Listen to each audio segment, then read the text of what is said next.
Colette Loire is one of those waifus that the story makes you like, only to realize they are doomed. She's another anime waifu character stuck in the third world conundrum, like Chono Hina. But unlike Hina, that puts her feelings on the line, Colette has kept her feelings on her bestie's sleeve and allowed herself to stay in the friend zone. Colette just needs to release her sick nasty.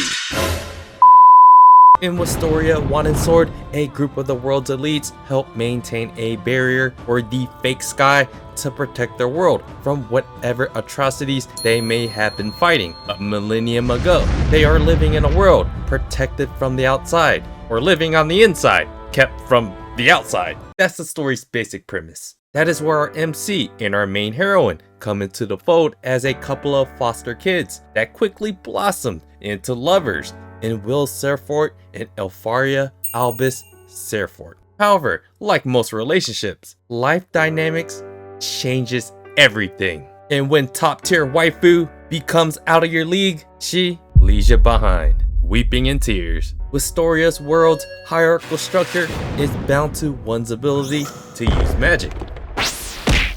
Elfaria is one of the world's most gifted magical users, creating her own spells even as a young kid, which is a rarity within itself, even for an adult. While Will Serfort can't even use magic, at least not in the traditional sense, you can guess by the story's title of Wand and Sword.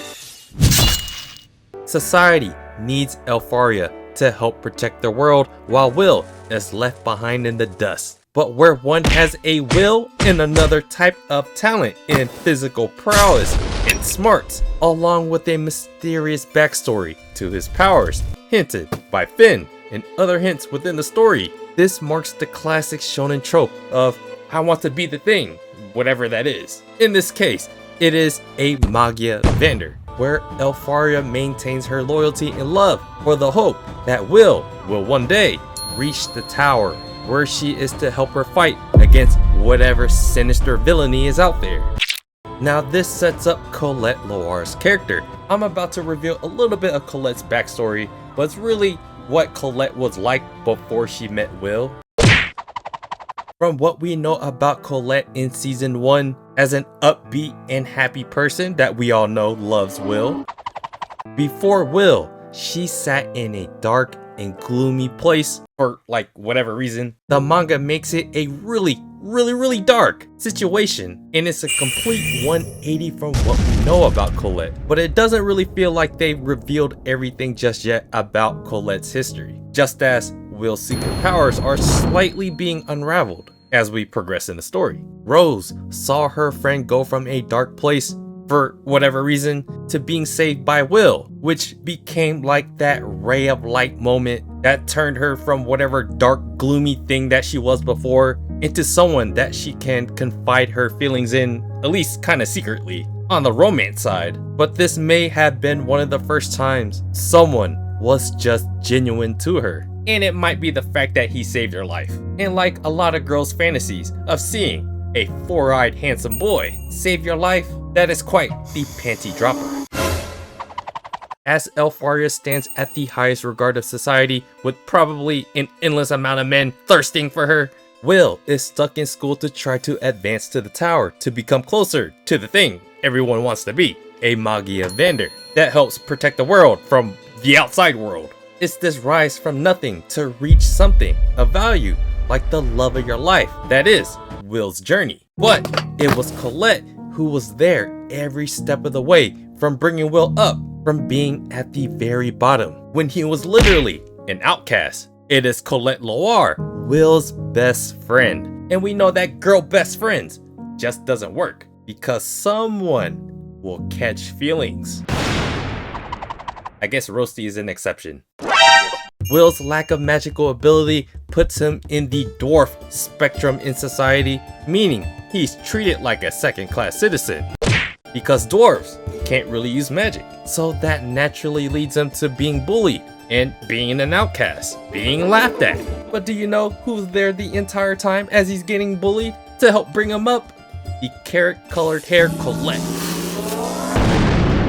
Yes, it was Miss Loire who was there to support him every step of the way, telling Shion to back the f up, helping Will get his revenge against Julius in the dwarf's honor, and Elfies as well, and then forcing herself to be grouped up with Will during the exam in the dungeon, where we finally meet our villains, like the headless dude.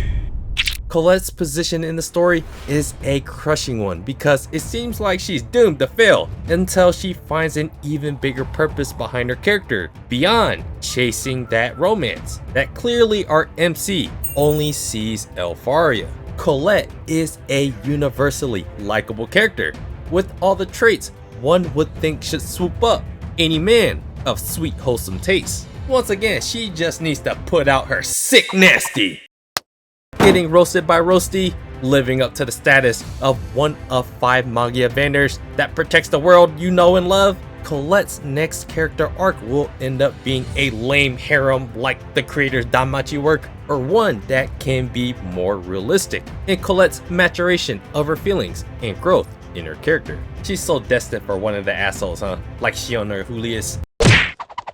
Or the story can take us the Don route to get Julius to NTR Will with Elfaria, while Will is out here partnering up with all the other girls like Liana and Colette. If you kept up with the manga at all, Colette's character faced being on the sidelines for a while we get a lot more of Liana character development and a slew of many other characters that come into the fold as everyone progresses towards the tower. However, right now Colette is finding herself back into the fold, and we hope to see more positive outlets for her character other than being romantically denied by the MC. I guess she's like an earth princess or something now, that a bunch of old dudes are basically serving her. That is where in the manga, where they introduced a bit of who Colette was before meeting Will, this created this 180 shift vibe in her character from a very dark one to what we know about her by the end of season 1. For the story to continue being a fruitful and enjoyable one,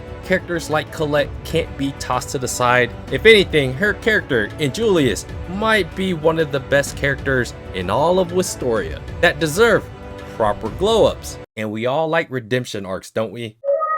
So yeah guys, let me know what you guys think about Colette in Wistoria. Feel free to comment down below what you guys think about her and in the manga, and what you guys think about her within the anime as well. Would love to know. And do me a favor guys, hit the like button if you think Will deserves Colette and Elfaria. And subscribe to the channel if you guys haven't already. Check out my blog at otakusen.com. And I appreciate you guys watching, and I'll see you guys on the next video.